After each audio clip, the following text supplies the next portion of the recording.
Plus que quelques mètres et on pourra boire de l'eau à la fontaine de Chaudezeille.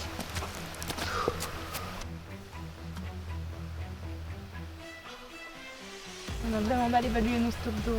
Ça fait plus de 3 heures que j'ai plus rien. Si seulement on avait pris nos comprimés d'Aquatab, on aurait pu boire l'eau de la rivière. Ça, je te fais pas dire.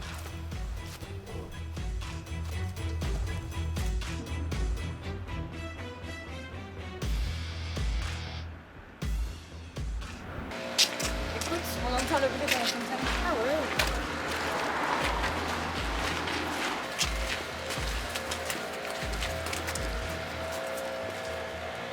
C'est chaud.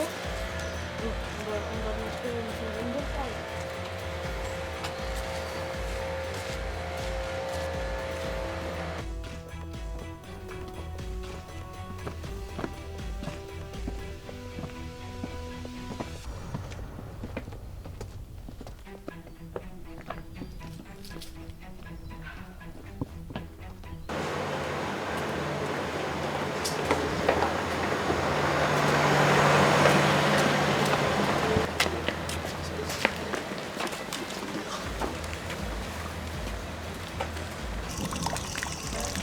Tiens, regarde, avec les dépôts de rouille et le panneau, je suis sûre que c'est encore de l'eau chaude.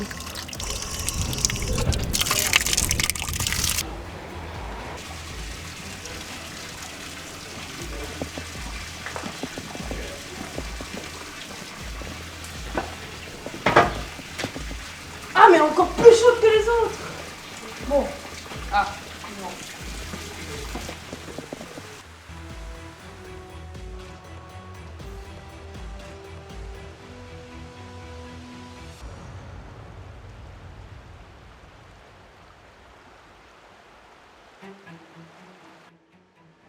Attends, je vais un truc.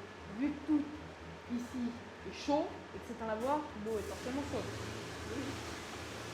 Et effectivement, bon bah, suivant.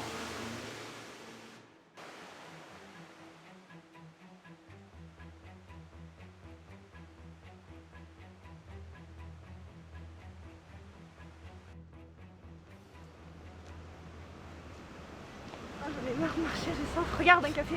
Oh, on est sauvé.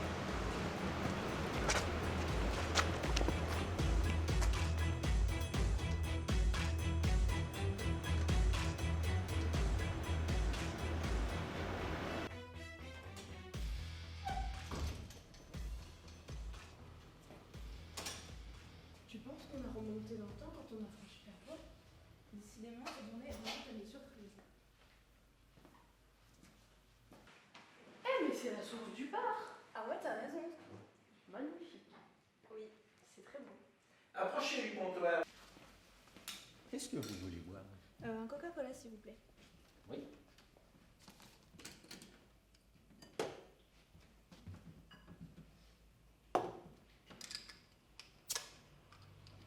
Merci. Et vous? Un sirop de citron. Voilà, tout frais. Depuis ce matin, nous marchons. Mais nous n'avions pas pris assez d'eau. C'est pas prudent, ça. Et depuis 10 heures qu'on essaye en vain de trouver une fichue fontaine d'eau froide. On a l'impression qu'il n'y a que de l'eau chaude dans ce pays. C'est normal à Chaudezeille, et puis ça date pas du jour. C'est la plus chaude d'Europe, naturellement. 82 degrés. Et ce n'est pas rien. Sans électricité, sans gaz, sans fioul.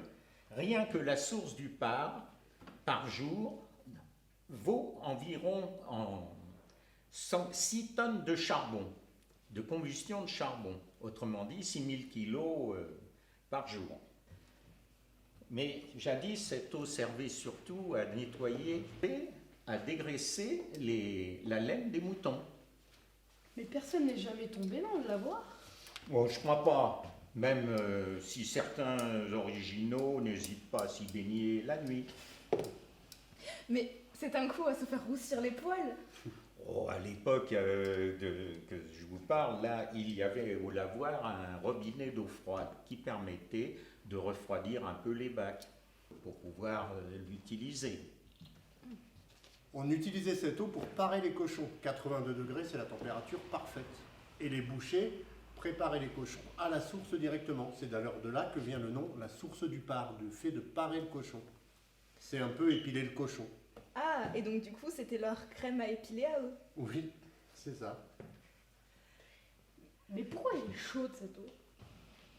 Alors, contrairement à ce que les gens croient, c'est pas le magma sous le sol qui va chauffer l'eau de Chaudzègue. C'est ce qu'on appelle la géothermie, la chaleur de la terre.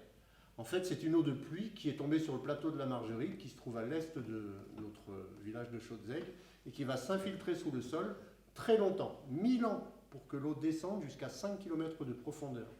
Quand elle arrive à cette température-là, c'est plus de l'eau, c'est de la vapeur d'eau. Et à 200 degrés, eh bien, il y a une espèce d'effet cocotte-minute qui va propulser l'eau et elle remontera en quelques heures jusque sous Chaudzègue. Et c'est là que vont jaillir presque toutes les sources du village. On appelle d'ailleurs ce coin-là le quartier chaud du village. Et pendant longtemps, elle a servi à chauffer les maisons qui se trouvaient en dessous de la source principale. Et alors l'eau circulait sous les trottoirs, rentrait dans les maisons, passait sous les dalles et ressortait, repassait dans la rue, allait à la maison suivante. Comptez que les tuyaux se bouchaient en quelques temps, en quelques années même plutôt, avec des dépôts calcaires. Par exemple, ceci. Des dépôts calcaires? Mais la région n'est pas calcaire. Oh, calcaire ou pas calcaire, les tuyaux de sang comme celui-là, ils se bouchaient en 3 ou 4 ans. En fait, le calcaire vient du fait que l'eau chaude, en remontant, va arracher le calcium aux minéraux du granit. C'est dommage de ne plus utiliser cette énergie. Peut-être un jour y reviendrons-nous, mais il faudrait pour cela modifier légèrement le système et faire comme à la piscine un échangeur thermique qui permettrait de chauffer sans l'inconvénient du calcaire ou de l'approchant. La piscine est chauffée. C'est génial aujourd'hui du temps des énergies renouvelables. Vous devriez aller visiter le musée de la géothermie. Là, ils vous donneront toutes les explications. Et savez-vous s'il y a un endroit pour se baigner avec cette eau ou se faire masser? Ah oui, c'est le principal que j'ai oublié. Il y a le centre Caléden qui est pour le ludique et pour les soins. Principalement pour les soins en ce moment, mais après, il y a le ludique. Et c'est très bien. Mais Lou, on a le temps d'y aller. On va au musée de la géothermie, puis on prend un soin à Caléden pour cette journée bien rude. Ah bah alors là, je suis d'accord avec toi. Bon, merci des informations. Merci Bonne beaucoup, journée. hein, au Voilà, revoir. bonne journée Au revoir, bonne et bon journée. soin.